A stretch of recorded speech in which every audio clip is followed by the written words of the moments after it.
Hari ini kita akan menceritakan alur film yang mungkin sudah kalian tahu, tapi tetap saja, ini salah satu film home invasion yang menarik.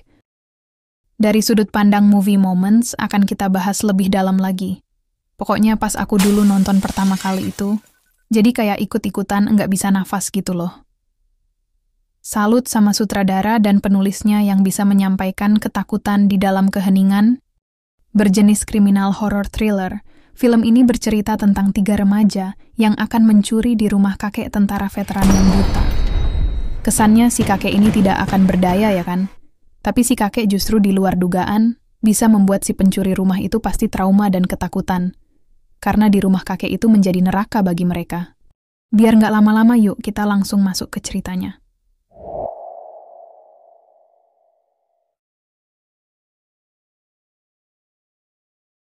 Berlatar di kota Detroit terlihat seorang kakek tua, sebut saja dia Babeh. Ia sedang menyeret mbak-mbak di jalanan. Ini kenapa lagi ya kan di awal film aja udah begini sih. Kita sedikit flashback ke 3 remaja yang akan mencuri di sebuah rumah. Mereka adalah Alex, Manny, dan Rocky. Atau kita sebut saja mereka ini si Fajar, Ricky, dan Lena. Ketika mereka sedang asik mencari barang-barang, Lena mengingatkan mereka untuk mencuri barang yang total harganya di bawah $10.000.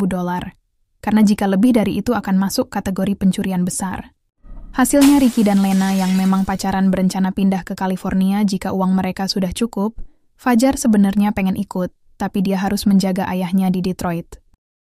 Selama ini mereka bisa membobol rumah berkat bantuan si Fajar, karena ayahnya bekerja di perusahaan keamanan dan memiliki kunci-kunci rumah yang memakai jasa perusahaannya.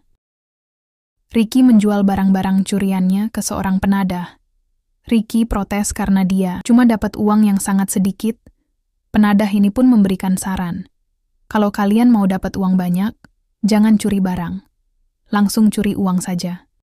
Penadah ini pun memberikan saran mencuri uang di rumah seorang tentara veteran yang kebetulan perusahaan ayahnya Fajar juga memiliki kunci rumah itu. Si Babeh veteran ini tidak punya keluarga dan hidup sendirian.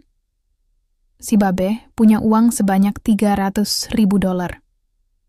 Di mana uang itu berasal dari keluarga gadis kaya raya. Gadis yang dulunya secara tidak sengaja menabrak putrinya si Babeh hingga tewas.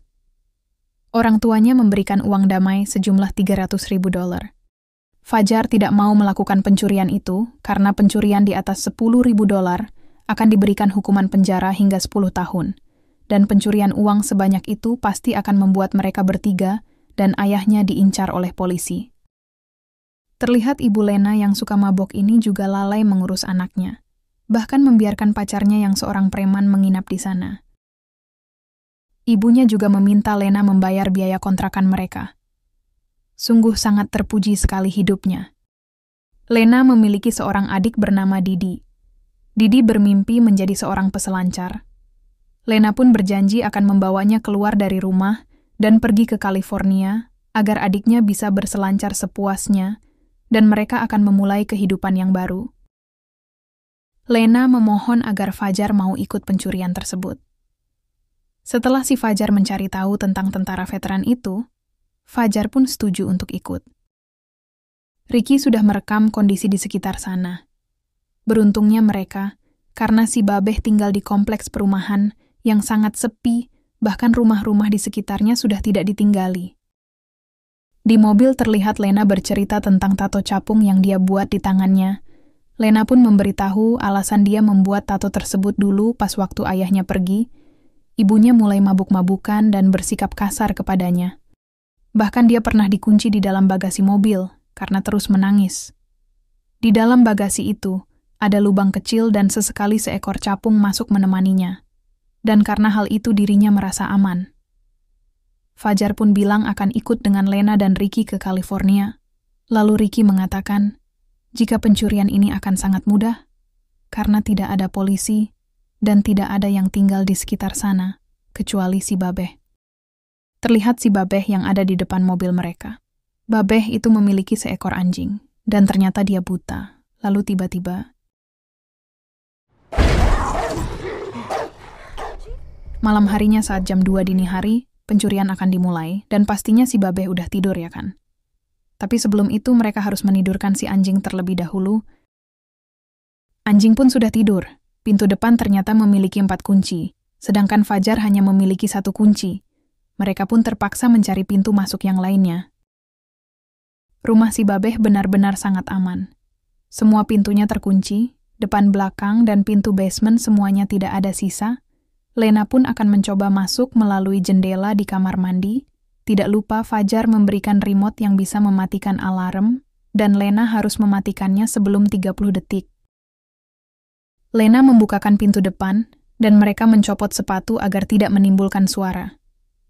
Tapi Ricky melepasnya di luar pintu. Mereka pun mulai mencari di mana uang itu disembunyikan, di gudang, di ruang makan, di tempat perkakas, dan juga di dalam lemari baju. Karena di lantai 1 nggak nemuin apa-apa, Ricky naik ke lantai 2. Sampai akhirnya dia masuk ke kamar si Babeh buta yang masih tidur. Ricky pun melemparkan gas tidur agar mereka bisa lebih leluasa mencari uang itu. Tapi tiba-tiba,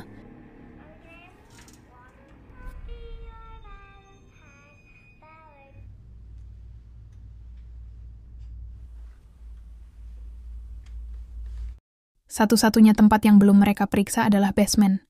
Tapi karena pintunya digembok dan gak bisa dibobol pakai cara biasa, dengan nekatnya si Ricky mencoba menembak menggunakan pistol peredam buatan. Fajar pun terkejut melihat Ricky membawa pistol. Fajar bilang, jika dia membawa pistol saat pencurian, itu artinya pemilik rumah mempunyai hak untuk menembak mereka bertiga. Fajar mengajak pergi Lena karena ini sudah tidak aman, tapi si Lena menolak dan tetap ingin mencuri. Fajar pun pergi sendirian dan Ricky akhirnya menembakkan pistolnya. Lalu yang terjadi... Who's there?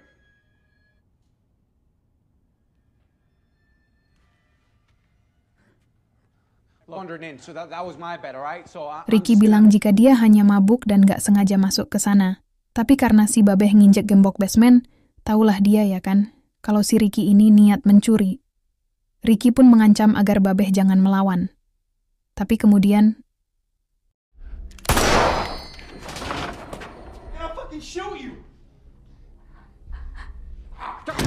Ricky memohon agar dilepaskan. Babeh bertanya,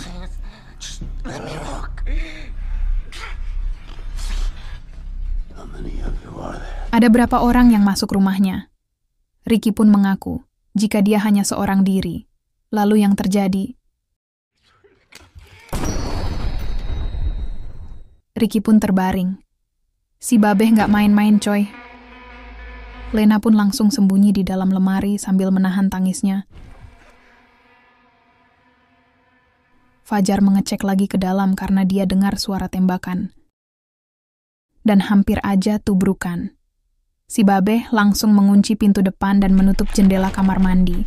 Untungnya Fajar masih belum ketahuan. Lena coba menghubungi Fajar jika si Ricky sudah tewas ditembak, dan dia sekarang berada di lemari. Lalu tiba-tiba si Babeh masuk ke dalam lemari, karena ternyata di saat kondisi sudah aman, Lena menghampiri Fajar. Dia pun berhasil membuka brankas tersebut, bukan hanya $300.000. Uang di dalam brankas diperkirakan sampai $1 juta. Mereka pun harus segera keluar dari sana. Lena ingat jika ada pintu keluar di basement yang dikunci dari dalam, mereka pun memutuskan masuk ke dalam sana. Tapi...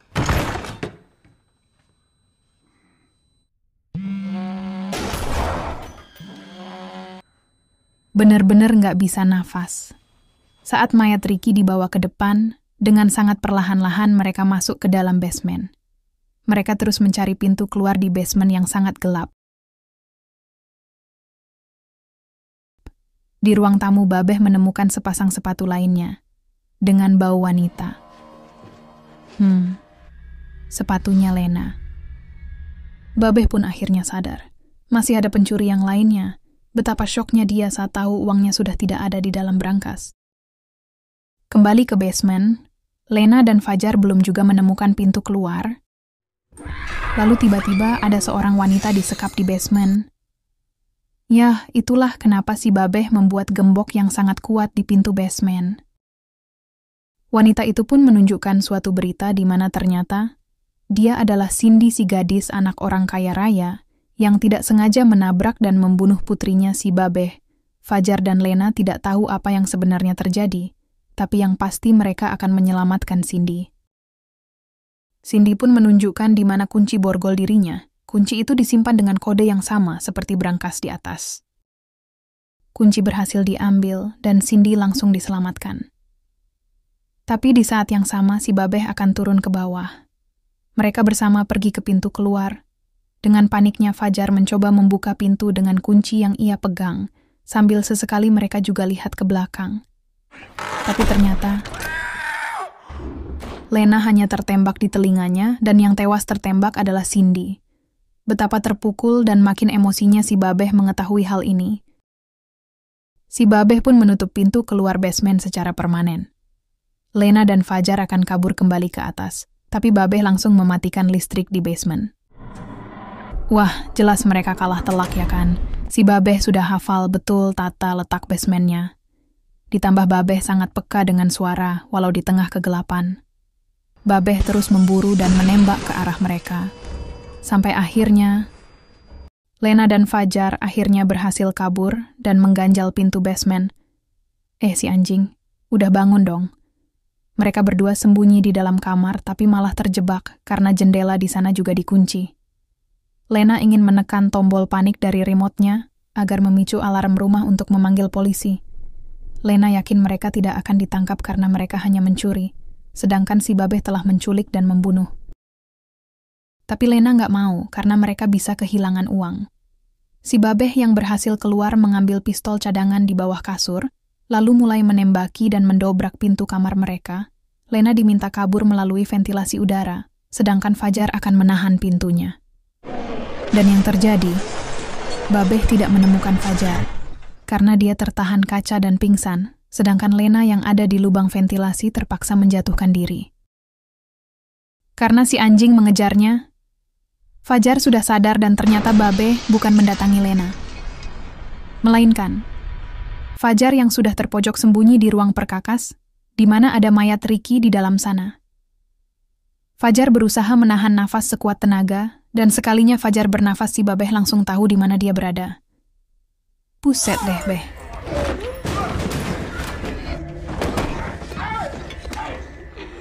Lena yang sudah sadar merangkak kesakitan, dan sedikit lagi dia bisa keluar dari rumah, tapi Lena sudah tidak bisa berkutik, dia dipukul dan dicekik.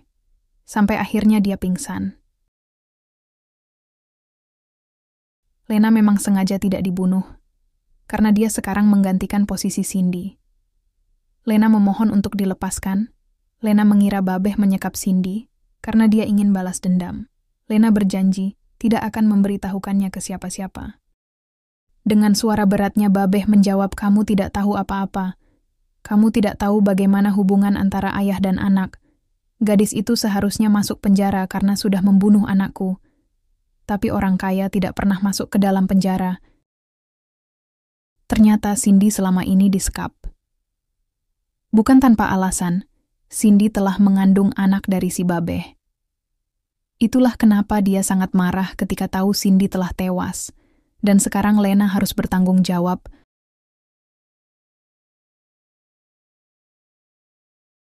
Untuk menghilangkan jejak, Babeh menutup mayat Cindy di bawah lantai basementnya.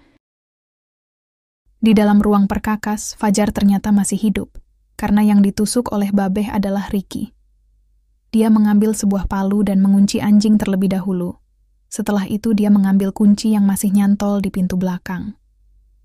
Babeh tidak pernah memperkosa Cindy. Dia memasukkan bibitnya melalui sedotan, dan cara yang sama akan dilakukan kepada Lena. Babeh berjanji setelah Lena melahirkan, dia akan dilepaskan, dan ketika si Babeh akan memasukkannya. Lena sangat emosi, dan terus memukuli si Babeh karena dia telah melakukan perbuatan yang sangat menjijikkan dan menyebalkan. Jika uang itu mereka bawa, dan polisi datang ke sana, si Babeh pasti menceritakan tentang mereka berdua dan pencurian itu, lalu mereka akan menjadi buronan. Dengan hati yang penuh keraguan, Lena tetap memilih membawa pergi uangnya. Tepat saat Fajar membuka pintu keluar,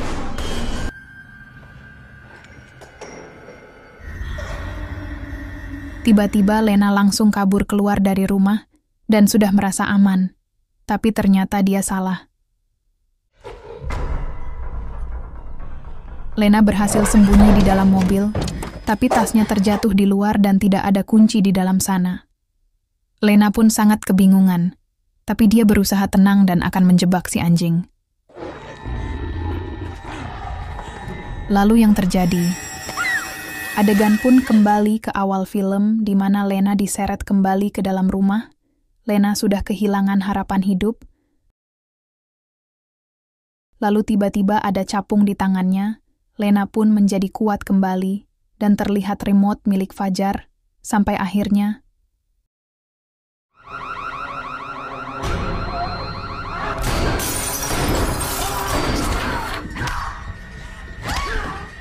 Lena berhasil kabur dengan membawa uang, tepat sebelum polisi datang. Singkat cerita, Lena sudah berada di bandara dan akan pergi ke California bersama adiknya. Terlihat berita di sana bahwa si Babeh masih hidup dan sedang dirawat. Dia melaporkan bahwa hanya ada 2 pencuri yang membobol rumahnya tadi malam, tapi Babeh mampu membela diri dan membunuh keduanya. Babeh juga melaporkan bahwa tidak ada barang yang dicuri. Lena pun agak bingung mendengar pengakuan dari si Babeh. Lalu ia dan adiknya akhirnya berangkat ke California. Oke, udah segitu dulu ya ceritanya. Next, kita bahas film apa lagi nih?